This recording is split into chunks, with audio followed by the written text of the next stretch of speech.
Today we're going to be looking at something called reciprocals and understanding relationships and what reciprocals are, that sort of thing. And so to do that, there's a few questions and things that I want you to think through. So I've first given you a set of problems here in part one. The directions say to rewrite each number in fraction form and then solve the problem. So for example, this first one, 2/3 times 1 1/2, I would rewrite as 2/3 times 3/2.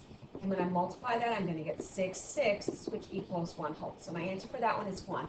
I want you to do the same thing for all 5 of these problems. And then there are some questions I want you to think about. What do you notice about the products in each of these problems? What relationship does each pair of factors share? Remember, factors are the numbers that are being multiplied. So for example, in that problem we did first, our factors were 2/3 and 1 1/2. And are there any other observations you might have made? Then I want you to write 2 more problems which could belong in this set and tell me why they belong, and then write 1 problem which doesn't belong and explain why it doesn't belong. So think through those ideas, pause while you do that, and once you've sort of thought through all of that, then go ahead and hit play, and you can advance the video.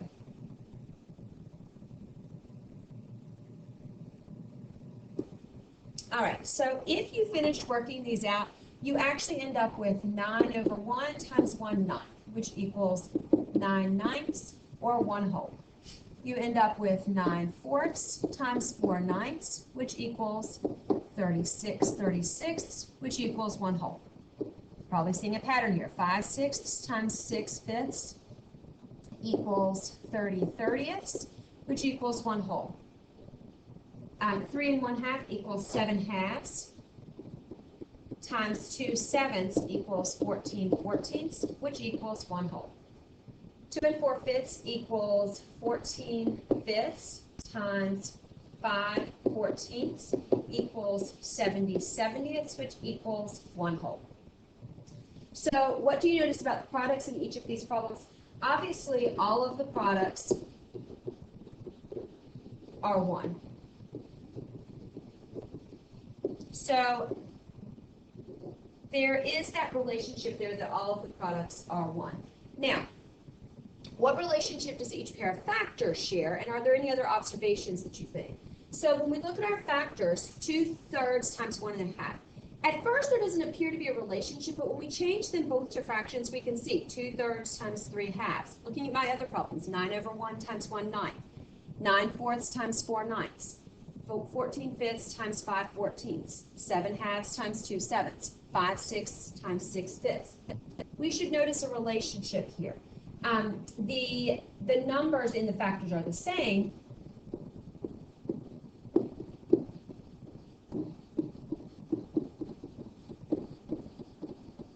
however,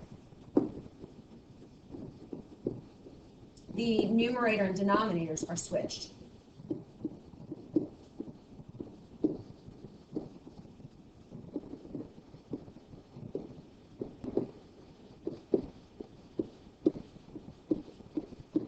So when you have that relationship, those fractions are called reciprocals. RECIPROCAL,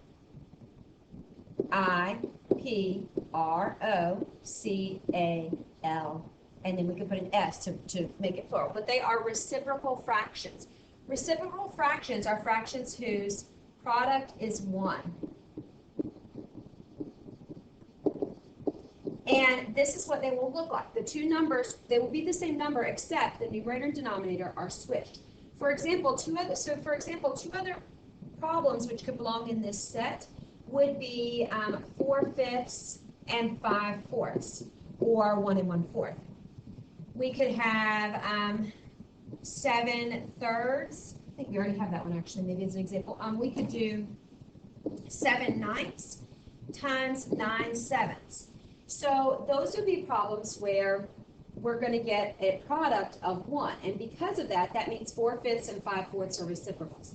7/9 and 9/7 are reciprocal fractions. So 2 fractions whose product is 1 are called reciprocals. A problem that wouldn't belong in that set, there could be lots of problems that didn't belong in that set, but one problem that wouldn't belong in that set, for example, would be 4/5 and 5/7. Those would not belong in that set because they don't have a product of 1, because they don't have, and another way to say that is because they don't have the numerator and denominator being the same number but in opposite positions. So, but the technical definition is that reciprocal fractions have to have a product of 1 whole. And typically you see that with having the numerator and denominator switched. But the reason why I said typically is because if you think about it for just a minute, we could have 4/5 times 10/8, and those would still have a product of 1 whole. But notice 10/8 is equal to 5/4. It's just not a simple fraction. So 4/5 and 10/8 would technically still be reciprocals, even though it doesn't appear that the numerators and denominators are switched. So just to clarify. All right, so now that we understand what reciprocals are, let's kind of explore another topic. Part 2, I want you to rewrite the numbers in each set in fraction form and then solve the problem. So 24 divided by 3, we could rewrite as 24 over 1 divided by 3 over 1. We know that 24 divided by 3 is 8. Now when we do 24 times 1/3, we're going to have 24 over 1 times 1 over 3, which is going to give us 24/3, which equals 8. Problem step 2, we have 16 divided by 8, which we know is 2. If we wrote that as a fraction, we would see 16 over 1 divided by 8 over 1. Now 16 times 1/8 is 16 over 1 times 1/8. That would give us 16/8, which has a value of 2. For 30 divided by 5, we could do 30 over 1 divided by 5 over 1, but we also know 30 divided by 5 is 6. 30 times 1/5 would be 30 over 1 times 1 over 5, which would be 30/5, which is 6. For 28 divided by 4, we would have 28 over 1 divided by 4 over 1, which would give us 7, because 28 divided by 4 is 7. 28 times 1/4 would be 28 over 1 times 1 over 4, which would give us 28/4, which is still 7. So you should certainly notice a pattern here. What do you notice about your answers for each problem set? And again, gave you the hint that you have to make sure to rewrite each problem with all numbers in fraction form. So one thing you should notice is that the problems in each set have the same answer.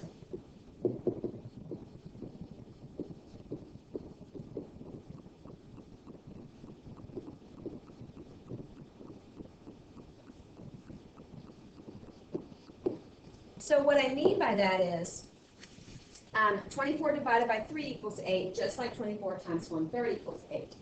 16 divided by 8 equals 2, just like 16 times 1/8 equals 2, and so forth and so on. So then I want you to think through a little bit more about this. Can you write another problem set in which could belong in this group and explain why it belongs? And then what conclusion might you make based on your observations? I want you to look especially for the relationship between the division and the multiplication problems in each problem set. And based on those observations, can you try to solve the problems below? So think through that.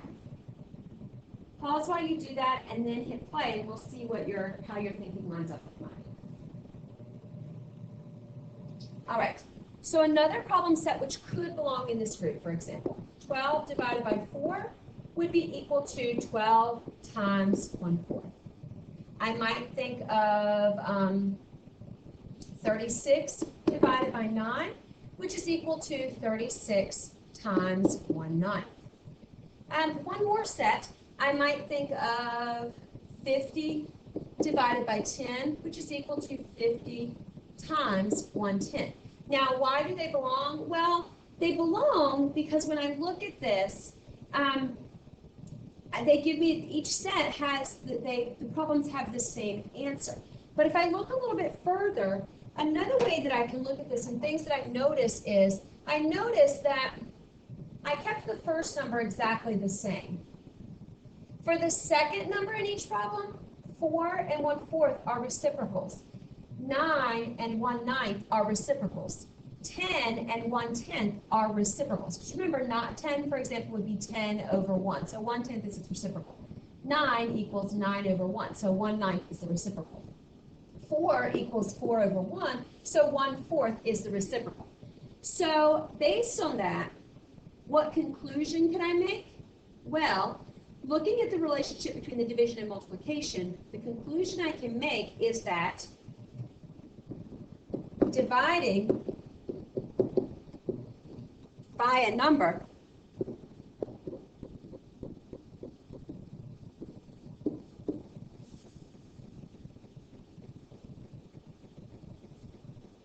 gives the same answer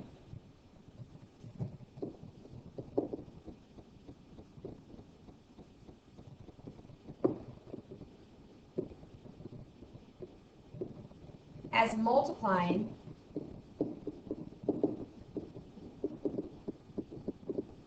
by the numbers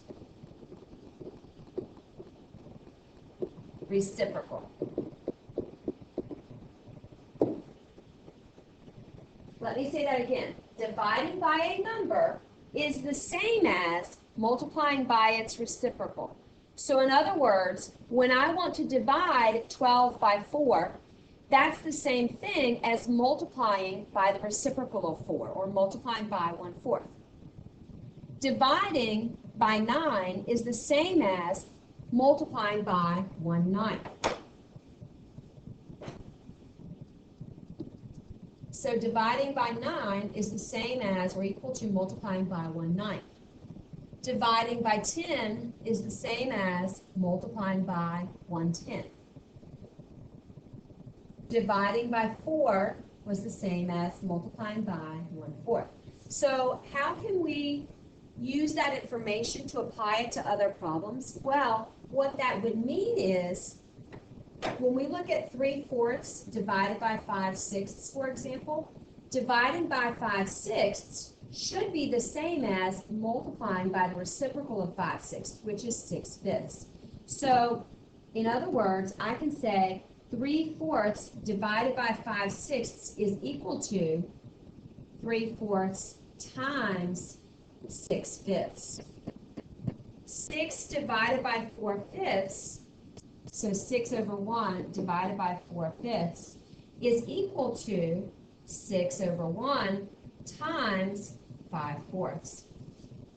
1 3/4 divided by 2 1/2, that would be 7/4 divided by 5/2.